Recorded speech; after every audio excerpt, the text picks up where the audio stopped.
ኤርትራ ወንድሞቻችን ናቸው። ከነሱ ጋር ውጊያ አንፈልግም። ለኤርትራ መንግስት ያለ መልእክት አንደኛ ጥይት አስተላላፊ አትሆኑ፣ ሀገር ሁኑ። ወደቡንም ኤርትራን የሚያጣንበት አግባብ ግልጽ አይደለም። ጠቅላዩ የኤርትራን ሀገርነት እንደማይቀበሉ አለሳልሰው አፈረጡት። ስለ ወደቡ ለቀረበላቸው ጥያቄ አነጋጋሪ ምላሽ ሰጥተዋል። የኢሳያስ ቀኝ እጅ በሄሚት እጅ ገባ። የሱዳን ፈጥኖ ደራሽ ሰራዊት ጀነራሉን ማረከ። ፖርት ሱዳንና አስመራ ታላቅ መርዶ።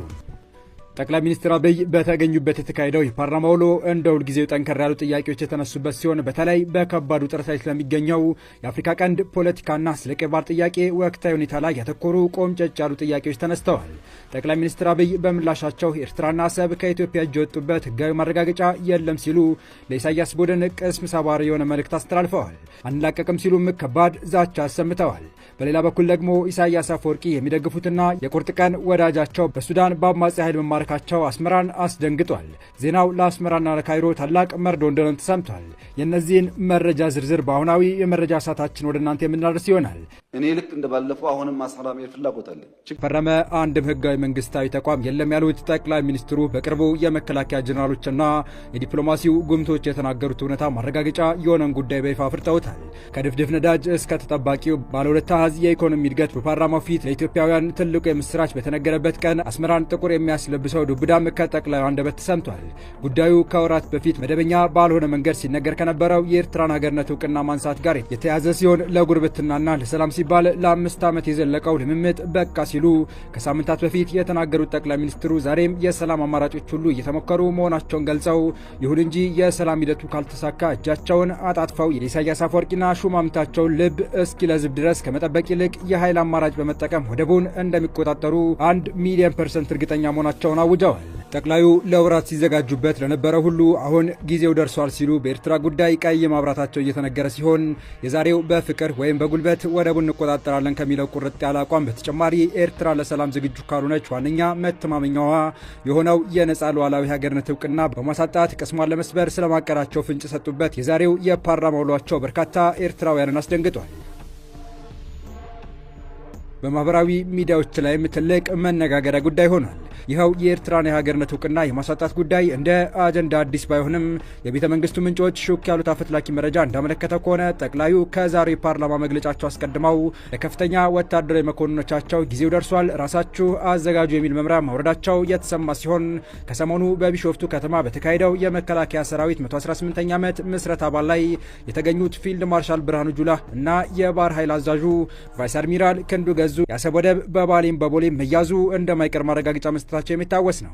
ኢትዮጵያ ለዓመታት ታገዝኩት ካለችው የአሰብ ወደብን በሰጥቶ መቀበል ላይ የተመሰረተ ድርድር ባለቤት የመሆን አማራጭ በኤርትራ በኩል በተደጋጋሚ ውድቅ መደረጉን ተከትሎ በቀጥታ ወደ ጦርነት ከመገባቱ በፊት ጠንከር ያሉ አስገዳጅ ሁኔታዎችን መፍጠር አስፈላጊ ሆኖ በመገኘቱ ኢትዮጵያ ከኤርትራ የሀገርነት እውቅና ልታነሳ እያሰበች ነው የሚለው መረጃ ከሳምንታት በፊት በስፋት ሲሰራጭና መነጋገሪያ ጉዳይ ሆኖ መሰንበቱም አይዘነጋም። ኢትዮጵያ የኤርትራን ሀገርነት እውቅና የማንሳት መብት የሚያጎናጽፋት ዓለም አቀፍ ሕግና ተሞክሮችም ስለመኖራቸው በቂ ፍተሻና ጥናት ተደርጎ ውሳኔው ላይ ስለመደረሱ የሚገልጹት እነዚሁ ዘገባዎች አክለውም ይኸው ዓለም አቀፍ ሕግ የሻዕቢያ መንግስት አሁን እያራመደ የሚገኘውን ከዓለም አቀፍ የሉዓላዊነት ፍላጎቶች ጋር የማይጣጣም አቋምና ያለበት አጠቃላይ ግዛታዊ ውድቀትን ግንዛቤ ውስጥ አስገብቶ የሚተገበር ሲሆን ዓለም አቀፍ ስምምነት በተደረሰበትና ማዘር ስቴትስ ፐርሚሽን በሚሰኘው ዓለም አቀፍ ሕግ መሰረት ኢትዮጵያ በፈረንጆቹ በአውሮፓውያን አቆጣጠር 1993 ለኤርትራ መገንጠል የሰጠችውን እውቅና እንደገና እንድትመረምር የሚፈቅድ መሆኑን ሕጉ ኢትዮጵያ ውሳኔዋን መሻር ከፈለገች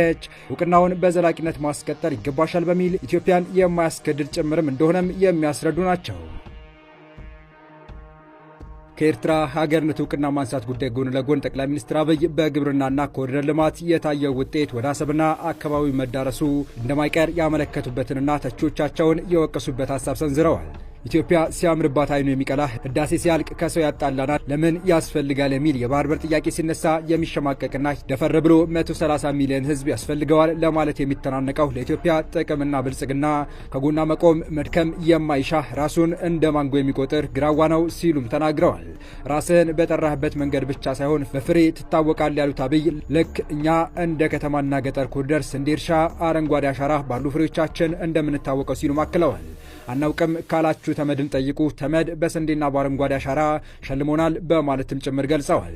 በተቃራኒው ባንዳ ሲሉ የጠሯቸው አካላት ባይናገሩ እንኳን ተግባራቸው ከፍሬያቸው ያስታውቃል በማለት ወቅሰዋቸዋል። ኢትዮጵያ ውስጥ የተገደበ ፓርቲ የለም፣ ሰላማዊ ትግል ለማድረግ ለሚፈልግ ሰው በሩ ክፍት ነው ያሉ ሲሆን ችግር የሆነው ሀሳብ መጥፋቱ ነው በማለት ተናግረዋል። ሀሳብ መጥፋቱን ለማወቅ የእነዚህን ባንዳዎች ውሎ ማየት በቂ ነው ያሉት ጠቅላይ ሚኒስትሩ ውሏቸውን ስታዩ ዛፍ በፍሬው እንደሚታወቀው ሁሉ እነሱም ያስታውቃሉ። ለምሳሌ ፓርቲ፣ ምርጫ፣ ህገ መንግስት፣ ወጣት፣ ተስፋ የሌለበት ሀገር ተለጥፎ ለኢትዮጵያ ተስፋ ሊያመጣ የሚችል ሰው የለም፣ ከማን ይማራል ሲሉ ጠይቀዋል።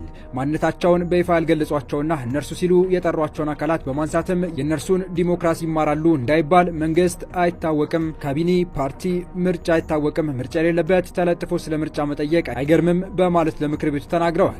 የሚያሳዝነው ነገር ሲሉ ጠቅላይ ሚኒስትር አብይ የጠቀሱት ጉዳይ የትላንትናና የዛሬ ፓርቲዎች ተመሳሳይ ፋሽን ሲሉ የጠቀሱት አካሄድን ነው።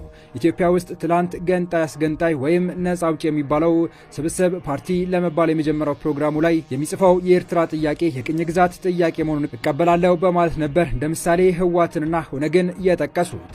የዛሬዎቹ ደግሞ የባህር በር ጉዳይ እኛን አይመለከተንም ካላሉ የታገሉ አይመስላቸውም፣ ፋሽኑ አንድ ነው፣ መማር ግን አልቻሉም በማለት ነው የተናገሩት። ወደ መጨረሻ ወዳደረግነው አጭር መረጃ ተሻገርን። የኢሳያስ ቀኝ እጅ በሄሜቲ እጅ ገባም። የሱዳኑ ፈጥኖ ደራሽ ሰራዊት ጀነራሉን ማረከ። ዜናው ለፖርት ሱዳንና ለአስመራ ታላቅ መርዶ ነው ተብሏል።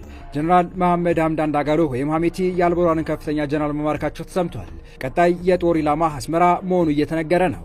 የሻዕቢያ ባለስልጣናት ከባድ አጣብቂኝ ውስጥ መግባታቸው ሲነገር የጦሩ መከፋፈል ደግሞ በሶስት አቅጣጫ በደቡብ ከኢትዮጵያ፣ በምስራቅ ከቀይ ባህር አፋር ድርጅት እንዲሁም በምዕራብ ከሱዳን ፈጥኖ ደራሽ ኃይል በኩል ከባድ የጦርነት ስጋት እየመጣባቸው ያሉት ኢሳያስ አፈወርቂ ክፉኛ አስደንግጧልም እየተባለ ይገኛል።